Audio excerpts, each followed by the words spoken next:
അസ്സലാമു അലൈക്കും വറഹ്മത്തുള്ളാഹി വബറകാതുഹു.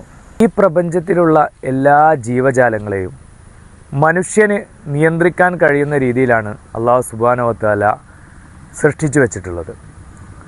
മനുഷ്യന് നിയന്ത്രിക്കാൻ ആവുന്ന രീതിയിലാണ് ജീവജാലങ്ങളെ സൃഷ്ടിച്ചു വെച്ചത് എന്നുണ്ടെങ്കിൽ പോലും ഉപദ്രവകാരികളായിട്ടുള്ള ഒരുപാട് ജീവജാലങ്ങൾ ഈ ഭൂമിയിലുള്ളതായിട്ട് നമുക്കറിയാം. ഇങ്ങനെ അല്ലാഹു സുബ്ഹാനഹു വ തആലയുടെ സൃഷ്ടികളായിട്ടുള്ള ഉപദ്രവകാരികളായിട്ടുള്ള ജീവജാലങ്ങളിൽ നിന്ന് രക്ഷ തേടുകയും അതോടൊപ്പം തന്നെ മനുഷ്യരിൽ തന്നെയുള്ള ഒരുപാട് മോശമായിട്ടുള്ള ആളുകളിൽ നിന്നും രക്ഷ തേടിക്കൊണ്ട് ഖുർആനിൽ ഒരു സൂറത്തുണ്ട്. നമുക്കെല്ലാവർക്കും അറിയുന്ന സൂറത്താണ് സൂറത്തുൽ ഫലഖ്. അഊദു ബില്ലാഹി മിനശ് ശൈത്വാനിർ റജീം. ബിസ്മില്ലാഹിർ റഹ്മാനിർ റഹീം. ഖുൽ അഊദു ബിറബ്ബിൽ ഫലഖ് മിൻ ശർരി മാ ഖലഖ് ومن شر غاسق إذا وقب ومن شر النفاثات في العقد ومن شر حاسد إذا حسد.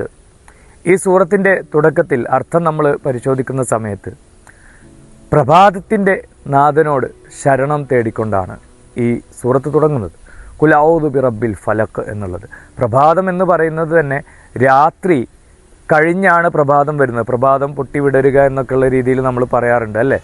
ആ രീതിയിൽ പ്രഭാതം വരാത്ത ഒരവസ്ഥയെക്കുറിച്ച് നമ്മളൊന്ന് ചിന്തിച്ചു നോക്കൂ. ഇപ്പോൾ പ്രഭാതത്തിലാണ് മനുഷ്യർ കാര്യമായിട്ട് അവരുടെ എല്ലാ ക്രയവിക്രയങ്ങളും നടക്കുന്നത്. അതുപോലെ തന്നെ അവർ സജീവമാകുന്നൊരു സമയം എന്ന് പറയുന്നത് പ്രഭാതമാണ്. ആ പ്രഭാതമില്ലെങ്കിൽ പല ആളുകൾക്കും അവരുടെ ആഹാരം പോലും കിട്ടാത്തൊരവസ്ഥ വരും. അതുകൊണ്ട് ആ ഒരു രീതിയിൽ കൂടി പ്രഭാതത്തിൻ്റെ നാഥനോട് ശരണം തേടുക എന്നുള്ളതിനെ നമുക്ക് വായിച്ചെടുക്കാവുന്നതാണ്. ഇനിയും ഒരുപാട് തരത്തിലുള്ള വിശദീകരണം അതിനുണ്ട്. പിന്നെ അടുത്തതായി വരുന്നത് നോക്കൂ, മിൻ ശർരി മാ ഖലഖ്.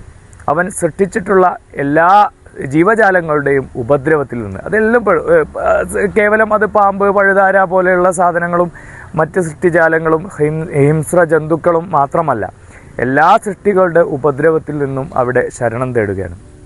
ശേഷം മനുഷ്യരുടെ ഒരു സ്വഭാവം, അതായത് മാരണക്കാരെയാണ് ഉദ്ദേശിക്കുന്നത്. മറ്റുള്ളവരെ നശിക്കാൻ വേണ്ടിയിട്ട് കൂടോത്രം ചെയ്യുക, അതുപോലെ മാരണം ചെയ്യുക. നമ്മൾ പല രീതിയിൽ കണ്ടിട്ടുണ്ടാവും. പല വസ്തുക്കളിലാണ് അവരത്തരം കാര്യങ്ങൾ ചെയ്യുക. നമ്മൾ പ്രത്യേകമായി ശ്രദ്ധിക്കേണ്ട ഒരു കാര്യം എന്താണെന്ന് വെച്ചാൽ, അല്ലാഹു സുബ്ഹാനഹു വ തആല ഉദ്ദേശിക്കാതെ ആർക്കും ആരുടെ മേലെയും ഉപദ്രവം ഏൽപ്പിക്കാൻ കഴിയില്ല. എന്നാൽ പോലും നമ്മൾ എന്ത് ചെയ്യണം? എന്നാൽ പോലും നമ്മൾ അല്ലാഹു സുബ്ഹാനഹു വ തആലയോട് ശരണം തേടണം.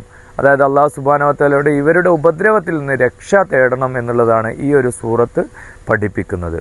ഏറ്റവും അവസാനമായിട്ട് പറയുന്നു, വമിൻ ശർരി ഹാസിദിൻ ഇദാ ഹസദ്. നമുക്കൊരിക്കലും ഉണ്ടാവാൻ പാടില്ലാത്തൊരു ദുസ്വഭാവമാണ് അസൂയ എന്നുള്ളത്, മറ്റുള്ളവരുടെ വളർച്ചയിലുള്ള അസൂയ എന്നുള്ളത്. അത്തരം അസൂയക്കാരായിട്ടുള്ള ആളുകളിൽ നിന്ന്, അസൂയാലുക്കളിൽ നിന്ന് അല്ലാഹു സുബ്ഹാനഹു വ തആലയോട് രക്ഷ തേടിക്കൊണ്ടാണ് ഈ ഒരു സൂറത്ത് അവസാനിക്കുന്നത്. വളരെ പ്രധാനപ്പെട്ട സൂറത്താണ്.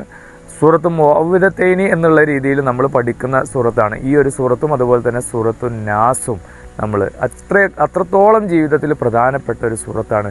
ഇത് കൃത്യമായി ഇതിൽ പറഞ്ഞിട്ടുള്ള കാര്യങ്ങൾ മനസ്സിലാക്കാനും ഇത് ഇടയ്ക്കിടയ്ക്ക് ജീവിതത്തിൽ ഓതി പാരായണം ചെയ്ത് അത് ആവർത്തിക്കുവാനും നമുക്ക് കഴിയുമാറാവട്ടെ. നാഥൻ നമ്മെ അനുഗ്രഹിക്കുമാറാവട്ടെ. ആമീൻ. അസ്സലാമു അലൈക്കും.